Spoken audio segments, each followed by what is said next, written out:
I talk to many Japanese people, and I often get this one question. Can you reckon which one it is?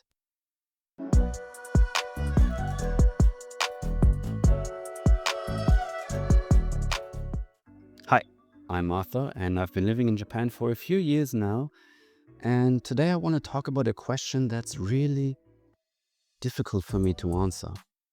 And the question is, did you experience any culture shocks coming to Japan?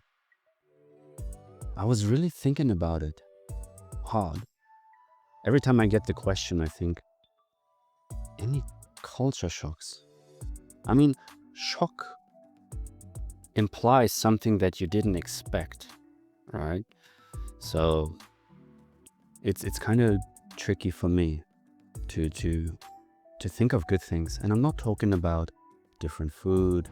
I'm not talking about the amount of vending machines in Japan, right? Compared to Germany. That's not really it, I felt. And I was also asking around a little bit, right? Talking to some other people, other foreigners, other Germans as well that I know. And yeah, I was trying to come up with a list of things. So let me see what you think. Uh, Definitely one. It's not a big shock because you know the culture even before coming here. But one difference is probably the silence, right? And it's not a shock because it's actually something positive. You don't really hear loud talking on the train, especially during weekdays.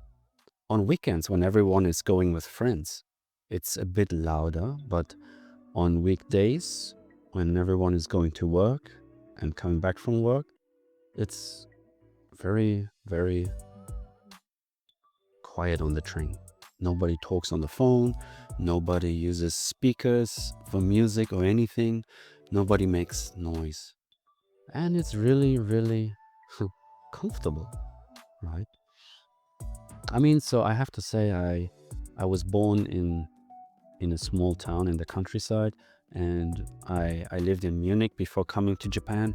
So Munich is not the like craziest city. I would say like definitely Berlin or Hamburg are a bit crazier, and also in terms of noise, I would say. So Munich prepared me well for Japan, I think. But yeah, in Japan it's really nice. And the thing is, you also quiet down because when you talk, you are the loud one usually. So you notice that you are also talking like with a quieter voice in Japan. Um, there are people from certain countries who can't do that, but for myself, I probably can. All right.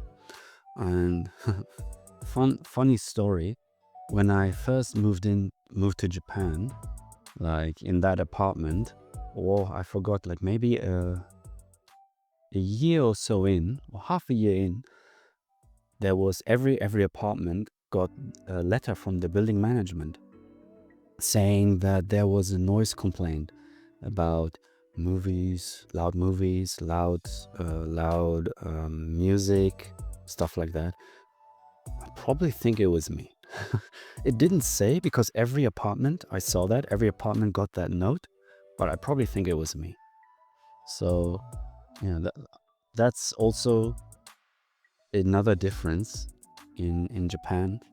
People in apartment buildings, they don't come to you and ask you to be quiet. They go to building management. Whereas in Germany, and Japanese people are always are always confused, they are always shocked when I tell them, first we talk to the neighbor and then we call the police. In Japan, very different. So yeah, silence. But silence is a good thing. The second one is about the politeness in Japan, I would say. It depends in Germany, like it depends on the area as well. But I feel in Japan, in general, in my experience, people are more polite, but they are also more distant. That's a little bit different in Germany, I'd say. And I mean, of course, they don't know you and so on. And in Japan, we have like it's a social norm not to be direct, but they are a little bit distant, all right, but still polite. And I remember things when I went to City Hall, like especially in the beginning, my Japanese was not good and I needed help with something. They go so much out of their way to help you. Whereas I feel in Germany, I would have probably got someone saying like, sorry, no. But in Japan, they went, we went from A to B to C to get the documents and whatever I needed, right? So yeah, this kind of politeness, kind of like going out of your way. And fun story as well. I heard about this from someone in Kyoto. So we all know the English level in Japan is. Maybe I'll make another video about that, about the English level in Japan. So anyway, tourists asked a Japanese person, "Where is Kiyomizu?" That's like one of the temples, the most famous one of the most famous temples in Kyoto. So the Japanese person didn't know how to explain it in English. So he actually went to Kiyomizu-dera with that tourist group. Kind of like, yeah, follow me, I'll show you where it is. This kind of going out of their way politeness. That's definitely a difference. Is it a shock? I mean, sometimes it is. I'm surprised. Yeah. Then I talked about directness and indirectness. And that leads me to my next point, and that's the saying no. Saying no in Japan is just not a thing. You will hear things like, I'll see, I'm not sure about that, or this might be difficult, or something like that, but it usually means no, right? Fun story, one of my friends, he wanted, he saw this lady and he asked for the Instagram. And they don't say no directly, so she said aru kedo, which kind of means like, I have Instagram, I have it, but. And then, yeah, I mean, at the end they exchanged Instagram, but from what I heard, they didn't talk on Instagram, right? So this kind of indirect no is, it sometimes leads to misunderstandings, but that's why you always have to read the room in Japan. Read the room, that leads me to following rules. I don't know why, but it was just a great transition in my head. So in Japan, rules are being followed basically without debate, because it's what you've learned, it's what's good for the harmony. I think in all my videos I often talk a lot about harmony in Japan, which is very important for the society. Japan is a collectivist society, so following rules, right? And you don't really question most of them. Whereas in Germany, it's a little bit different, right? You might question rules, you might change them. And in Japan, it doesn't really happen that way. Right? Something really has to be wrong for the rule to be changed, I think.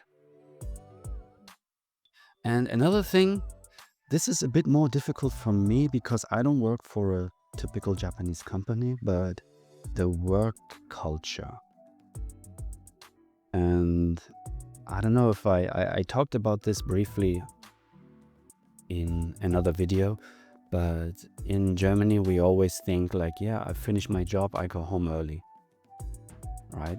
If I don't finish anything by 5 or 6 p.m., I'll do it the next day. In Japan, it's a bit different.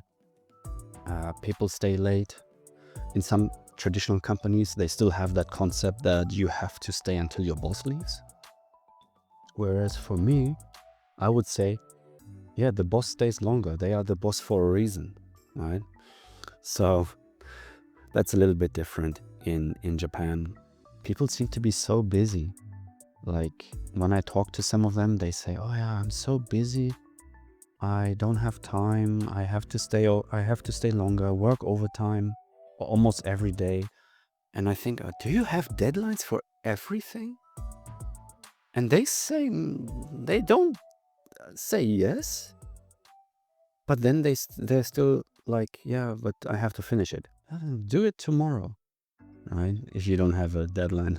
But maybe that's just me. I've never worked in a traditional Japanese company before, so I can't really say much about this. But from people I heard, and I mean, it's like not common knowledge, but people hear about the working culture in Japan.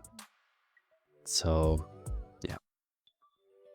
One thing that I hear from people, and it kind of makes sense a little bit. You will always be seen as an outsider just because of the looks and because of the language barrier.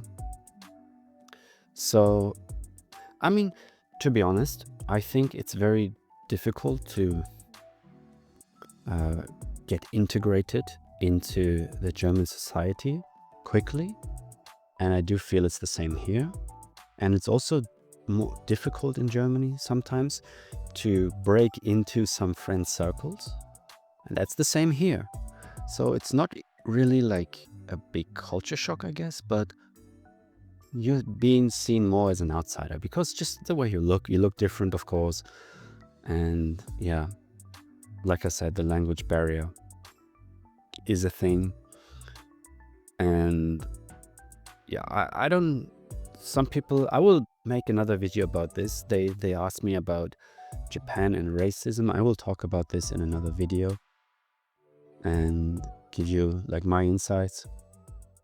But yeah, it's I mean, of course, in many societies it's not easy to yeah, integrate and to be in a certain friend circle. But yeah, it always depends on the people, of course. I was thinking about including real estate, and not real estate per se, but looking for places in Japan, looking for apartments in Japan. But I'll make another video about that, so you have to wait a little bit. Anything else that I can come up with? Maybe that's it, I guess. Maybe you notice that if you complain, you get apologies in Japan, but there's no change, right?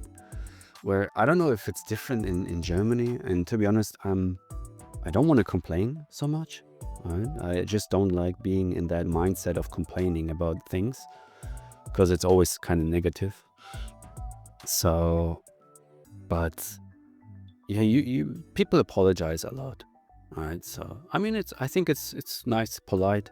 We talked about politeness earlier, and to be honest, I don't even know if complaints lead to changes in Germany either. So maybe that's not really a big culture shock anyway. So yeah, as you can see, it is a little bit difficult to talk about culture shocks for me personally, because I think on a basic level, life in Japan and Germany is not so different for me, right? Other people may have other opinions. Speaking of opinion, I want to hear your opinion. If you've lived in Japan, perfect. You can tell me and give me your experience. Talk about your experience. What are your expectations if you want to come to Japan? Or if you've just traveled here, right? What are your experiences? Let me know in the comments, and yeah, I will see you in the next video. There are a few that I have planned, so stay tuned, and I'll see you next time. ね。じゃあまた。